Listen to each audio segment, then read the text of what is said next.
Okay, so now we move on to photosynthesis. And I promise you we're not going to go into the hairy detail. I mean, to the extent that you can call what we did in the previous video hairy detail. We're not going to go into that level of detail as far as the mechanisms, the stepwise mechanisms of photosynthesis.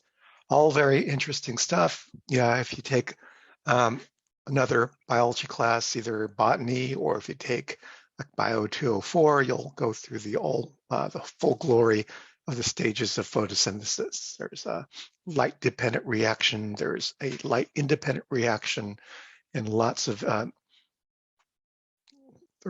there's lots of steps, right? You're being spared that, okay? What I do want to go through with you are these 6 things that maybe you haven't thought about. You might not know this about photosynthesis. I mean, what I'm envisioning here is that most of you have this general idea that photosynthesis is something that happens in plants. Good, that's true. And at this point, you also know that inside of a plant cells, you've got these structures, these photosynthesis carrying out structures, the chloroplasts, which is where all that happens, right? It's the only thing that's green inside of a plant cell. And that's where the photosynthesis actually occurs. And you also know that those chloroplasts are actually kind of like resident versions of photosynthetic bacteria, cyanobacteria, that at one point went into the host cells and became the chloroplasts of plant cells. And it turns out there are also tons and tons of free-living cyanobacteria living today in the oceans, in lakes. It's one of many forms of aquatic photosynthetic organisms, right? And so there's probably a lot that you can tell me about photosynthesis at the moment, but let's take things just a step further, because now you're getting to be pretty sophisticated biologists, and it's a good time for you to start thinking about things at a little higher level of detail. And the first thing I think now is an ideal time for us to talk about the first item here, which is what you might be thinking already. If you read through the chapters, you know that photosynthesis is doing effectively the opposite thing that the cellular respiration of glucose was, right? If you think about glucose, the metabolism, we're starting off with glucose, C6H12O6, and we're using oxygen, 6 molecules of oxygen, and we're getting 6 molecules of CO2, it's O, and 6 molecules of water, okay? This is cellular respiration. Right? Photosynthesis, I don't know why my pen is doing this. Synthesis is doing exactly the opposite. We're taking 6 molecules of CO2, 6 molecules of water, and we're using light energy to do this. In other words, we know this is going to be an endergonic process, so light energy is going in. But if you look at the end products of the photosynthesis, it really is what we start off with for cellular respiration. We get a glucose molecule, C6H12O6, and we also get 6 molecules of oxygen, right? And so, yeah, if you're looking at the symmetry of what we're talking about today with this video, with what we talked about with the previous video, at least the part about the aerobic metabolism of glucose, they are the opposite, right? And so what you do when you metabolize glucose is exactly the opposite of what a plant did when it took the CO2 out of the atmosphere and converted those CO2 into a molecule of glucose, which you just consumed for breakfast. Yeah. So that's easy enough said and done. Next. This is kind of important too, because if you think about the world today, what is it that generates biomass? Where does biomass come from? Well, all biomass comes from this exact process, photosynthesis. The glucose that we're providing here, this is the organic carbon. This is the fundamental organic carbon that becomes protein, that becomes polysaccharide, that becomes lipids, It all starts as a molecule of glucose, or technically not glucose, but something closely related to glucose. This is what becomes nucleic acids. Okay? So we don't have any other way of, of thinking about photosynthesis apart from being this really incredibly important thing. It's the foundation for all living organisms that have ever existed on the Earth, with few kind of weird exceptions. I mean, there's a similar parallel process called chemosynthesis that goes on in deep water oceanic vent communities, like way at the bottom of the sea, where you've got no light, but you've got chemical energy coming from these hydrothermal vents. Okay? And so there are some communities that are founded on something other than photosynthesis, but if we think about life at the surface, we're dealing with life in which all the life at some point had to have come from the atmosphere, got converted into some kind of plant or cyanobacterium, and at that point got converted into some animal biomass or not. And thinking about plant biomass, it has not been converted into animal biomass. But this includes all living things as well as all fossil fuels, right? Living things and dead things. Keeping in mind that the dead things are what gives rise to fossil fuels, like natural gas, like petroleum. And so even the stuff that you're burning in your gas engine, right? If you haven't gone to an electric vehicle, if you're still burning an internal combustion engine that uses gasoline, the gasoline that you're putting in is basically traceable to some living thing that existed at some point in the past, and that living thing derived its biomass ultimately from the process of photosynthesis, right? And so, yeah, I mean, put into that context, photosynthesis is hugely important, might be the most important biochemical function that has ever been discovered, that has ever been that has ever originated on Earth. It accounts for everything that we are, right? At least in the physical matter, right? Third thing, and this one is a little bit more sophisticated because we've been thinking about oxidation and reduction, but your textbook does this in a very explicit way. There's a section of the reading that I had you do for today that actually says, where is it? Okay. Photosynthesis is a redox process. And it's a good, this might be a good time for you to remind yourself of what reduction means. Reduction means, anybody? Very good. That's excellent. Okay. Reduction means gains electrons.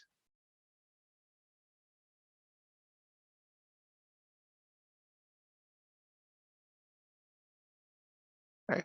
And in the process, it actually gains chemical energy potential. Write that down. Gains chemical energy. So if you remember, chemical energy is a form of potential energy. And so the ability of potential, get right and talk at the same time. The chemical energy, the ability of a fuel like gasoline to hold on to energy has to do with the chemical energy that it contains, right? And so it's potential energy that can be realized. And so what we're doing with photosynthesis is that we're taking an oxidized form of carbon,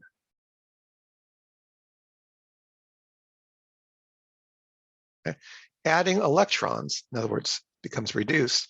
And so we end up having a reduced form of carbon, which is biomass. Right? So not just glucose, but all those things that we had in the previous slide. Polysaccharides and proteins and lipids and nucleic acids are all some variation of the reduced carbon that was originally fixed from the atmosphere through the process of photosynthesis. Right? And so at some point in a class like this, we need to remind you of some things like reduction versus oxidation. Okay. Oxidation means we're removing electrons.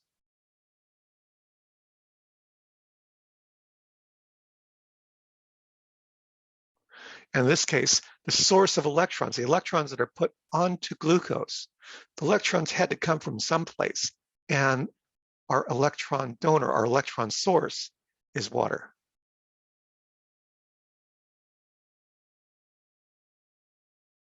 Okay. So the idea here is that if our electron source is giving up its electrons, okay, well, it has to do that, right? Because we have to have some electrons to put on the carbon dioxide to make it reduced carbon. Okay? And so we have to have an electron source. And when you take the electron source and remove the electrons, it becomes an oxidized form. And so you could say, well, water is oxidized, and the oxidized form of water is O2. This is basically a waste material for photosynthesis. And it's not a waste material for you because you need oxygen as a substrate, as a reactant in your cellular respiration. Okay? But for a plant, O2 is the waste material. Okay? And as such, we're going to be stressing this later on.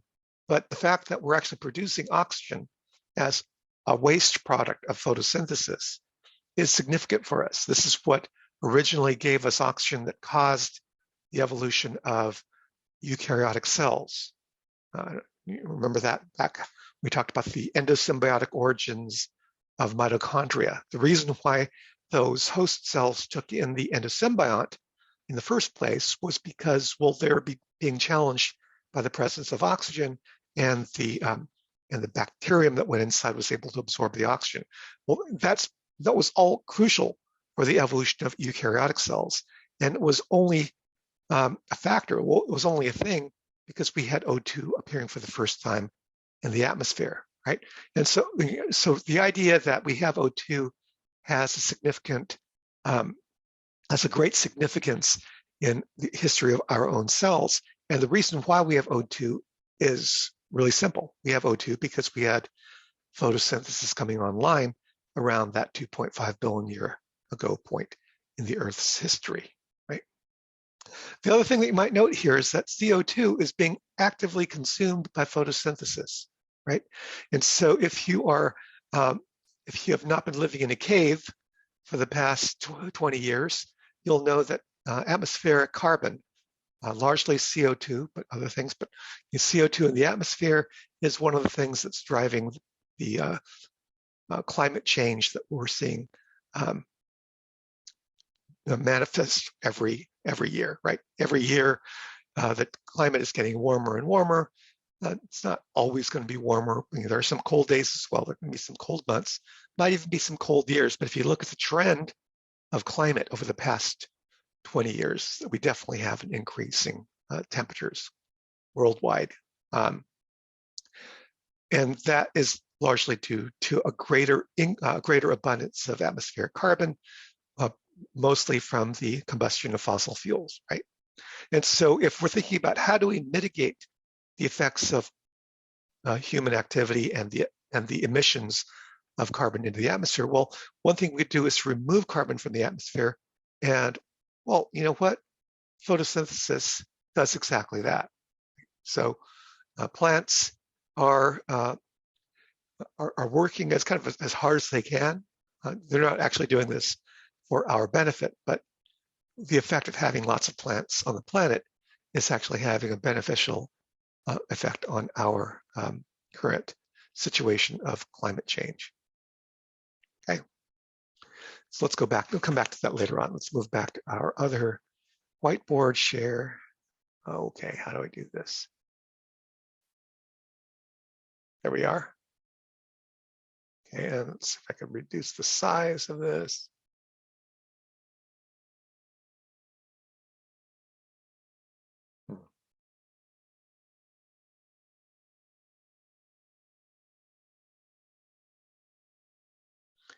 Okay, so that's not working. Try it this way. No,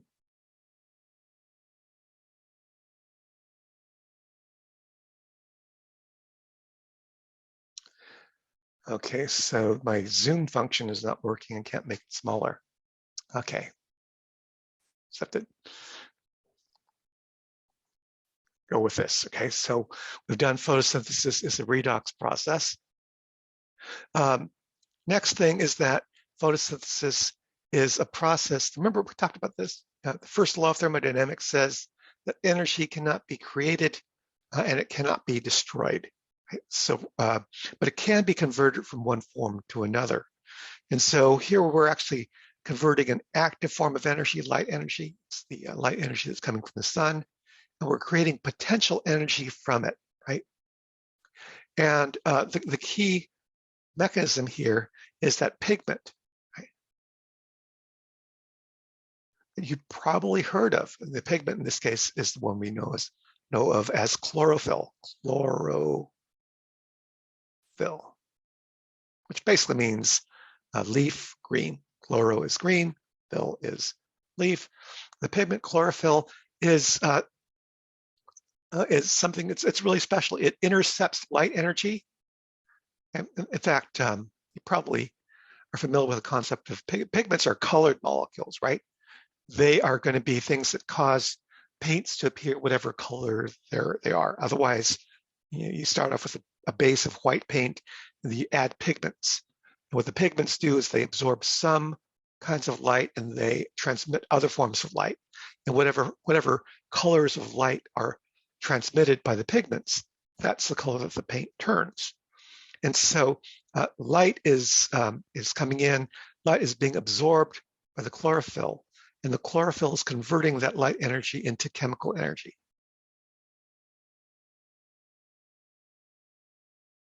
Okay. And this is one of the things that I'm not going to belabor because it's kind of a complex process. I'm going to leave that for your BIO110 teacher or wherever it is you take a metabolic biochemistry. But if we look at our other share here, go back to the textbook.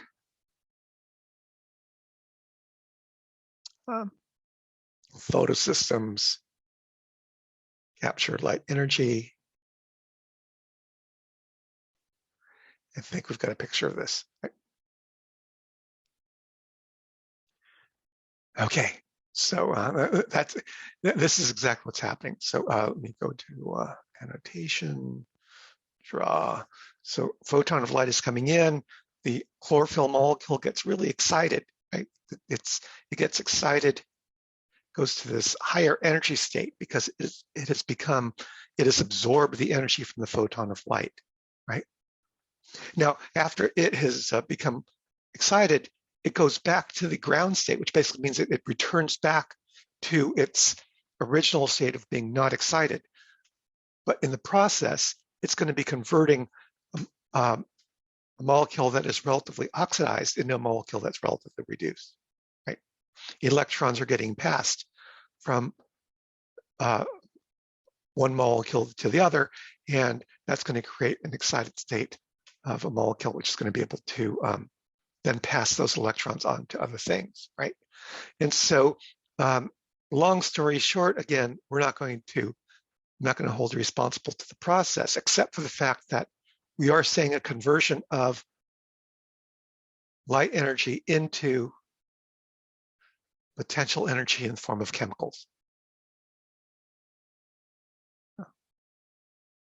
Okay, potential energy in this case. Chemical energy. All right.